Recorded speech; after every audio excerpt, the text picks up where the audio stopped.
reka tubasuhuze inshuti bakunzi ba irisi nyuzi ho muherereye hirya no hino ku isi. Tubaha ikaze ku murongo mugari wagezaho amakuru y'umwimerere. Maze rero mbere y'uko dutangira, reka mbasabe gukomeza gukora subscribe, share, like kugira ngo ibiganiro n'inkuru tubategurira zijye zihita zibageraho ako kanya. Amakuru yacu yo nk'ibisanzwe ntabwo atinda.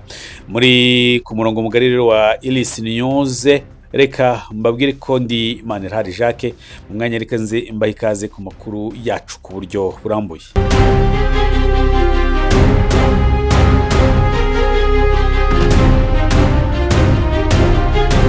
N'abatindiye reka mbaha ikaze ku makuru yacu ku buryo burambuye. Ambasaderi w'u Rwanda mu gihugu cy'ubufaransa yaje kuba agirana ibiganiro n'abagize inteko nshinga amategeko hariya mu gihugu cy'ubufaransa, maze baganira ku ngingo zitandukanye, ariko inyinshi zibanze ku bijyanye n'umutekano w'u Rwanda n'intambara mu burasirazuba bwa Repubulika ya Demokarasi ya Kongo. Ndetse byagiye binagaragara ko benshi mu bagize inteko y'ubufaransa cyangwa se abanyaburayi bakomeje kuvuga amakuru atariyo, cyane cyane kubera mu burasirazuba bwa Repubulika Iharanira Demokarasi ya Kongo. Ambasaderi rero François Nkurikiyimfura yaboneyeho gusaba amahanga cyangwa se kubwira amahanga ko u Rwanda ruzakomeza kubaha ingamba z'ubwirinzi zashyizeho. Ibi ni nabyo rero yaje kubagarukaho, ni nabyo tuza kugarukaho kuri iyi nkuru zacu cyangwa se kuri izi nkuru turi kubagezaho. Turareba kuri iki kiganiro nyine aho twabwiye ko ambasaderi w'u Rwanda mu Bufaransa François Nkurikiyimfura yagaragaje ko umuryango mpuzamahanga ukwiriye guha agaciro ingamba z'ubwirinzi rwashyize ku mupaka warwo na Repubulika ya Demokarasi ya Kongo. Ibi rero yabivuze nyine imbere y'abagize inteko ishinga amategeko y'Ubufaransa kuwa kabiri, tariki ya 2 Mata. Ambasaderi Nkurikiyimfura yasobanuye ko u Rwanda rwashyizeho izi ngamba bitewe n'uko umutwe w'iterabwoba wa FDR ugizwe n'abagize uruhare muri jenoside yakorewe abatutsi mu 1994 uri hafi y'umupaka. Ahangaha mu bibazo byinshi yagiye abazwa, ambasaderi François Nkurikiyimfura yagaragaje uburyo nk'igihugu cy'Ubufaransa kibabajwe cyane no kuba cyagirirwa nabi biturutse ku ntambara Uburusiya na Ukraine biri kurwana. Agaragaza ko intera iri hagati y'Ubufaransa n'igihugu cya Ukraine cyangwa se Uburusiya harimo ibirometero hafi 2,000. Abafaransa bakaba bahangayikishijwe n'umutekano wabo. Ahangaha kibaza impamvu ibihugu birimo Abazungu nyine, Ubufaransa, Ububiligi, Ubudage n'ibindi bihugu bitandukanye bigira impungenge cyangwa se ku mutekano, bivuga ko u Rwanda ruri guhungabanya umutekano wa Repubulika ya Demokarasi ya Kongo. Nyamara abagize umutwe wa FDR bari muri Repubulika ya Demokarasi ya Kongo. Anagaragaza ko kwataka Kigali byonyine kuva mu mujyi muri Kongo hano mu mujyi wa Goma ugera i Kigali ari ibirometero 170, kugaragaza rero ibirometero 170 akageranya n'ibirometero 2,000 bya France na Kiev.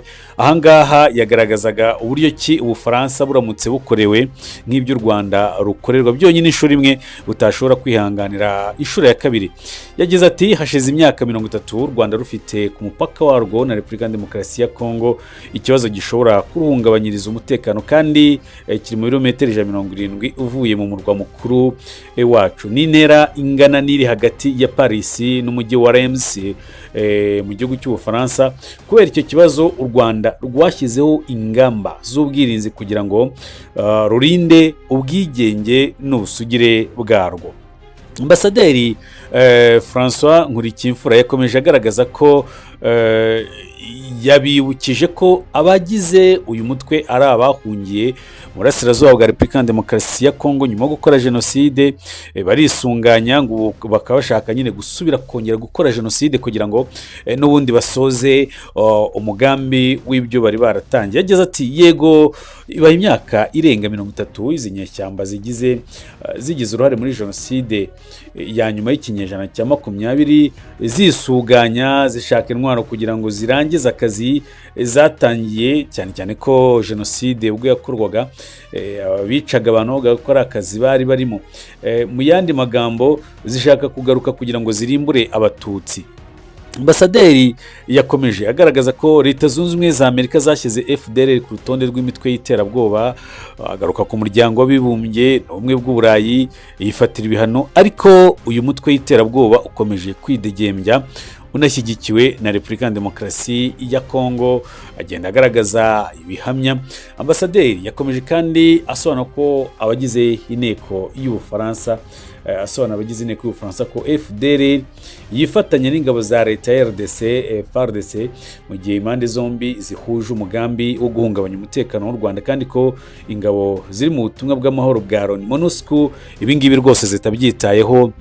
Ibi ni ibibazo yaje kuba nagaruka aho bagiye mu bibazo bitandukanye, icyo u Rwanda rupfa n'umuryango w'abibumbye, ndetse ambasaderi akavuga ko iteka uyu muryango utagiye wumva uruhande rw'u Rwanda n'ikimenyimenya. Agaragaza ko mu myaka 30 ibibera mu burasirazuba bwa Repubulika ya Demokarasi ya Kongo umuryango w'abibumbye ubizi, ariko byinshi ukabyegeka ku Rwanda. Anagaragaza uruhare rw'umuryango w'abibumbye mu gihe cya jenoside, ko uyu munsi raporo z'abantu bari mu mijyi nka New York, izi ni impuguke z'umuryango w'abibumbye, abandi bakaba Kinshasa bibereho mu buzima bwiza bari kunywa amave, ariko barangiza bagafatira u Rwanda ibihano n'ibyemezo ko u Rwanda ruhungabanya umutekano wa Repubulika ya Demokarasi ya Kongo. Nyamara mu myaka 30 ishize ntacyo umuryango wigeze ukora, yewe n'igihe jenoside yakorerwaga abatutsi mu Rwanda uyu muryango wari uhari, ariko waricecekeye. Uyu munsi rero uri kugaragaza uburyo u Rwanda rwo nyirabayazana w'ibibazo by'ibibera muri Repubulika ya Demokarasi ya Kongo. Yasobanuye kandi ko yasobanura abagize inteko y'Ubufaransa ko FDLR yifatanya nyine n'izo ngabo zose. Ati ndabivuga mbisubiremo kubera ko ari impano. FDLR ni umufatanyabikorwa ukomeye wa Kinshasa mu ihuriro ry'ingabo za RDC, FDLR, FARDC. Ni ikibazo ku mutekano w'u Rwanda, ni ishyigikiwe gusa na RDC, ahubwo na MONUSCO yigeze, cyangwa se na MONUSCO yigeze n'ibindeba, kandi yakabaye yarambuye intwaro uyu mutwe mu myaka 25 ishize. Tariki ya 27 Mutarama 2025 umutwe wa M23 wafashe umujyi wa Goma nyuma y'imirwano ikomeye. Muri icyo gihe ihuriro ry'ingabo za RDC ryarashe ibisasu mu mujyi wa Rubavu. Ati ndabivuga mbisubiremo kubera ko ari impano. FDLR ni umufatanyi w'abikorwa ukomeye wa Kinshasa mu ihuriro ry'ingabo za RDC, FDLR, FARDC. Ni ikibazo ku mutekano w'u Rwanda, ni ishyigikiwe gusa na RDC, ahubwo na MONUSCO yigize n'ibindeba, kandi yakabaye yarayambuye intwaro mu myaka 25 ishize. Tariki ya 27 Mutarama 2025 umutwe wa M23 wafashe umujyi wa Goma nyuma y'imirwano ikomeye. Muri icyo gihe ihuriro ry'ingabo za RDC ryarashe ibisasu umujyi wa Rubavu. Ingabo z'u Rwanda zipfubye bimwe muri byo, ariko abaturage 16 bahasize ubuzima.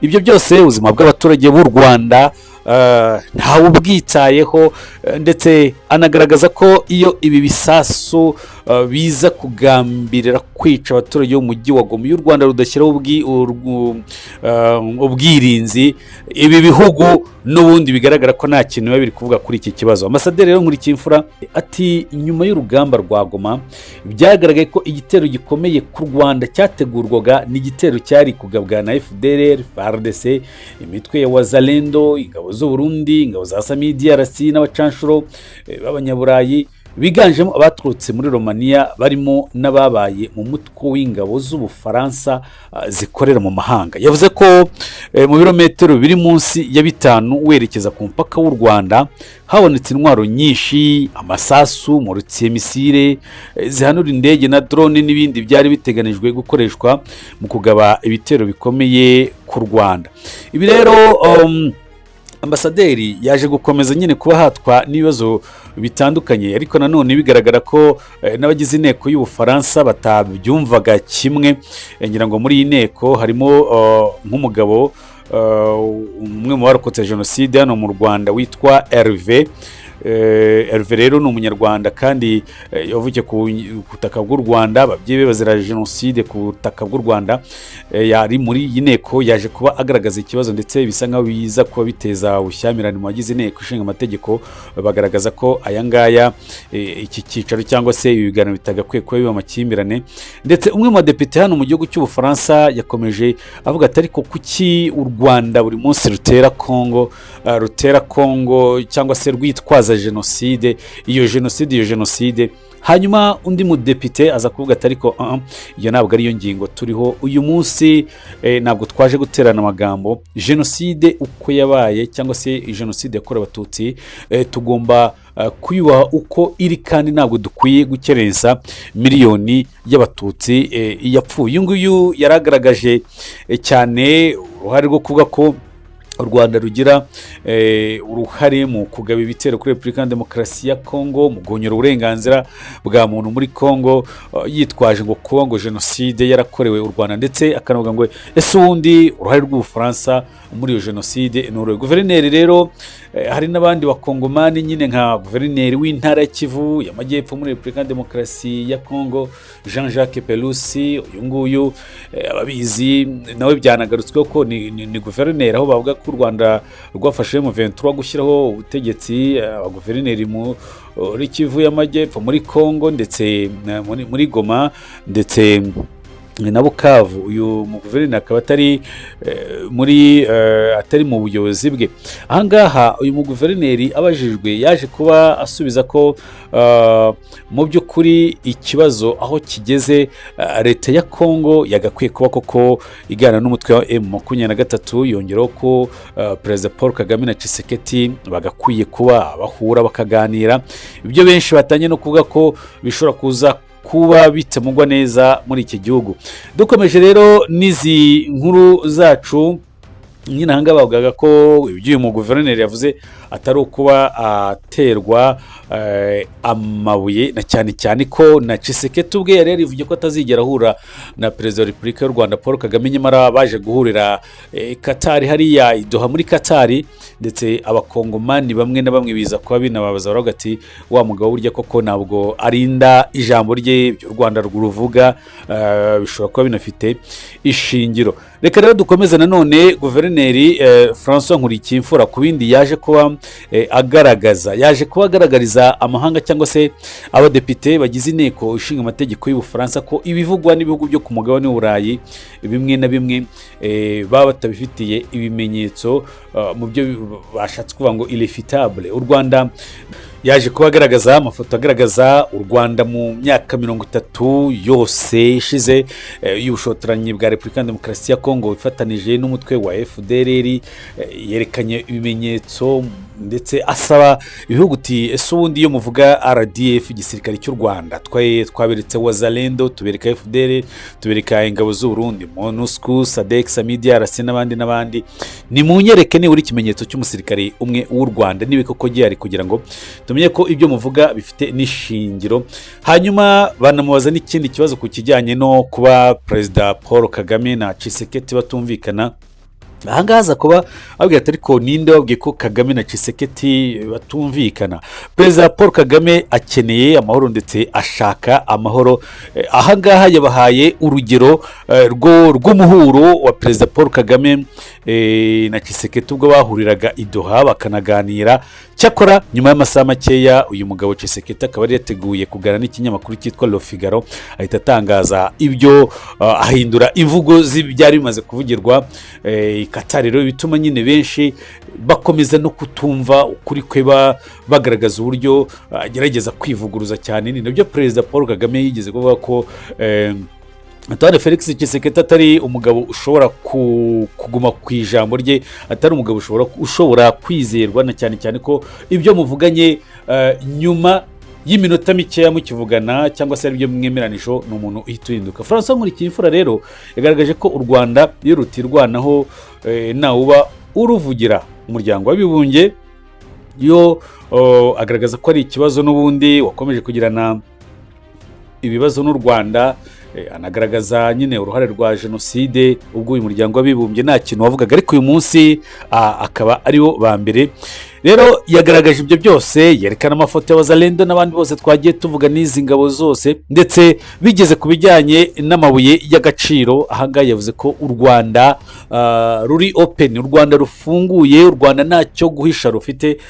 Nongera kwibaza ikibazo, arabaza ati ese ariko ubundi mutekereza ko Imana yaremye isi? Ese mutekereza ko Imana ijya kurema isi yafashe ubutaka bwa Kongo ikabuha amabuye y'agaciro, yarangiza yagera ku mupaka w'u Rwanda, na cyane cyane ko imipaka ari namwe mwayikase, bakavuga ati ubutaka bw'u Rwanda nta buye ry'agaciro bukwiye kugira? Ibi ni ibibazo yongeye kubaza. Nanongera avuga ati n'ikimenyimenyi mu Rwanda dufite ibirombe byinshi, ahubwo icyo twarushije amahanga, icyo twarushije abandi ni uko twebwe dutegura umusaruro wacu wariyongereye kubera ubucukuzi buteye imbere no kuba twarubatse inganda zishobora gutunganya uwo musaruro. Dufite krota, dufite amabuye y'agaciro, dufite n'ibindi. Ibyo byose nibyo yaje kubagaruka. Ikindi nanone ni uko zahabu yo mu butaka bwa Kongo nawe itandukaniye na zahabu yo ku butaka bw'u Rwanda. Ni ibibazo byinshi rero yagiye agenda abazwa muri uru rugamba cyangwa se muri ibi biganiro.